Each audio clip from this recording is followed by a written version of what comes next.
నమస్కారం. చండీ హోమం, చండీ యాగం ఈ మాటలు మనం ఇతిహాసాల కాలం నుంచి వింటూనే ఉన్నాం కదా. అయితే ఇంత పురాతనమైన ఈ క్రతువు వెనుక అసలు కథేంటి?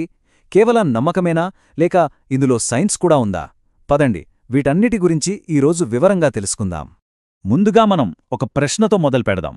ఒక్కసారి ఆలోచించండి. వేల ఏళ్లనుంచి ఒక ఆచారం కొనసాగుతోంది అంటే దాని వెనుక ఎంత బలమైన కారణముండాలి? అసలు ఎందుకింత ఆయుష్షు ఈ యాగానికి? కేవలం గుడ్డి నమ్మకమేనా, లేకపోతే మనకు తెలియని ఇంకేమైనా ఉందా? సరే, ముందుగా మనం ఈ యాగం పుట్టుక గురించి, అంటే దీని పౌరాణిక మూలాల గురించి తెలుసుకుందాం. అసలు చండీ అంటే ఎవరు? ఎందుకు ఈ యాగం ఇంత శక్తివంతమైనదిగా మారింది? పురాణాలేం చెప్తున్నాయంటే చండీ అంటే తీవ్రమైనది అని అర్థం.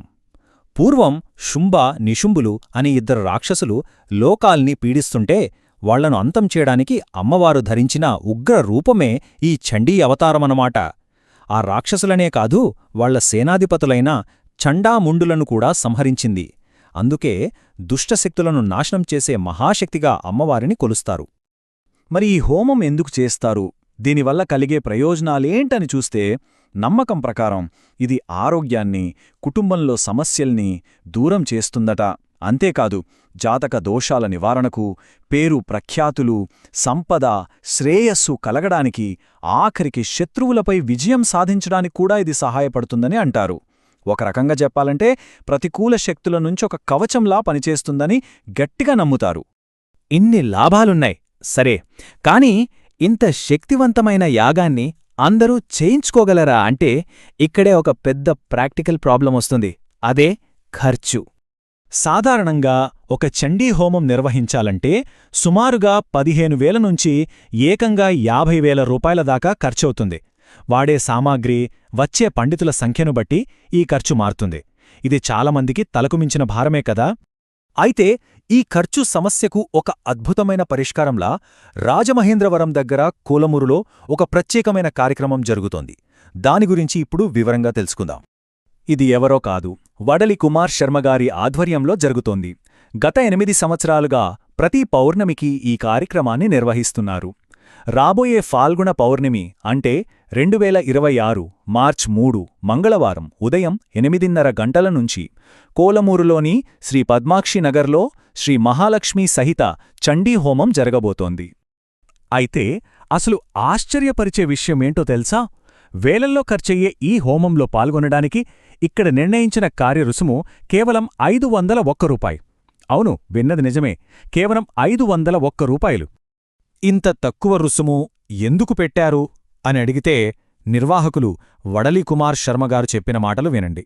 ఆయనేమన్నారంటే, ప్రతి మనిషికి ఏదో ఒక సమస్య ఉంటుంది. అందరూ డబ్బులు ఖర్చుపెట్టి ఇలాంటి హోమాలు, జపాలు చేసుకోలేరు కదా. అందుకే అందరూ పాల్గొనాలి అనే ఉద్దేశంతోనే ఇంత తక్కువ ఫీజుతో దీన్ని ఏర్పాటు చేశాం. చూడండి, ఎంత మంచి సంకల్పమో. సరే, ఇప్పటిదాకా మనం విశ్వాసాలు, పురాణాల గురించి మాట్లాడుకున్నాం. కాని ఇక్కడి నుంచి ఈ కథ ఒక సైన్స్ టర్న్ తీసుకోబోతోంది. అవును, ఇది కేవలం నమ్మకం మాత్రమే కాదు. ఈ ఆచారాల వెనుక చాలా ఆసక్తికరమైన శాస్త్రీయ కారణాలు కూడా ఉన్నాయి. రైట్, ఇక మన తర్వాటి సెక్షన్లోకి వెళ్దాం.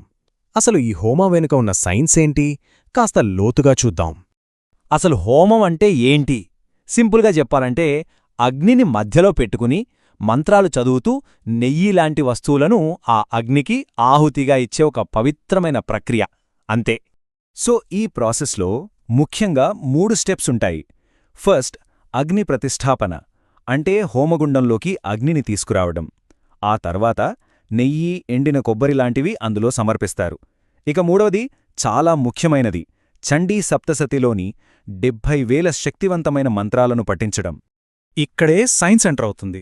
ఒక పరిశోధన ప్రకారం హోమగుండం నుంచి వచ్చే పొగ, ఆ గ్యాసెస్ మన చుట్టూ ఉన్న వాతావరణాన్ని, పర్యావరణాన్ని మళ్లీ బ్రతికిస్తాయి, అంటే రీవైటలైజ్ చేస్తాయట. ఇది చాలా ఇంట్రెస్టింగ్ పాయింట్ కదా. సరే, ఈ సైంటిఫిక్ పాయింట్ని ఇంకాస్త లోతుగా చూసే మన చివరి విభాగానికొచ్చేశాం. అసలు బయట వెలిగే హోమగుండానికి మన శరీరానికి సంబంధమేంటి చూద్దాం రండి. మన వేద విజ్ఞానం ప్రకారం మన శరీరంలో కూడా భూతాగ్ని అనే ఒక అగ్ని ఉంటుంది. అదే మన జీవశక్తికి ఆధారం. ఎలాగైతే హోమంలోని అగ్ని బయట గాలిని శుభ్రం చేస్తుందో, అలాగే అది మన లోపలున్న ఈ భూతాగ్నిని కూడా ఉత్తేజపరిచి మన జీవశక్తిని పెంచుతుందని కొన్ని విశ్లేషణలు చెబుతున్నాయి. ఇంకో ఇంట్రెస్టింగ్ ఫ్యాక్ట్ ఏంటంటే సంస్కృతంలో అగ్నికి పావక అని ఇంకో పేరు కూడా ఉంది. పావక అంటే అర్థం శుద్ధి చేసేది అని, అంటే శుభ్రం చేసే గుణం దాని పేర్లోనే ఉంది అన్నమాట. సో చివరగా ఒక మాట, ఒకవైపు విశ్వాసం, మరోవైపు పర్యావరణ శుద్ధి, ఇంకోవైపు మనలోపలి శక్తి, ఇలా ఎన్నో కోణాలున్న ఈ ప్రాచీన ఆచారాలు ఈరోజు మన జీవితానికి, మన శారీరక మానసిక ఆరోగ్యానికి ఎంతవరకు ఉపయోగపడతాయి? ఇది మన ఆలోచించాల్సిన ప్రశ్న.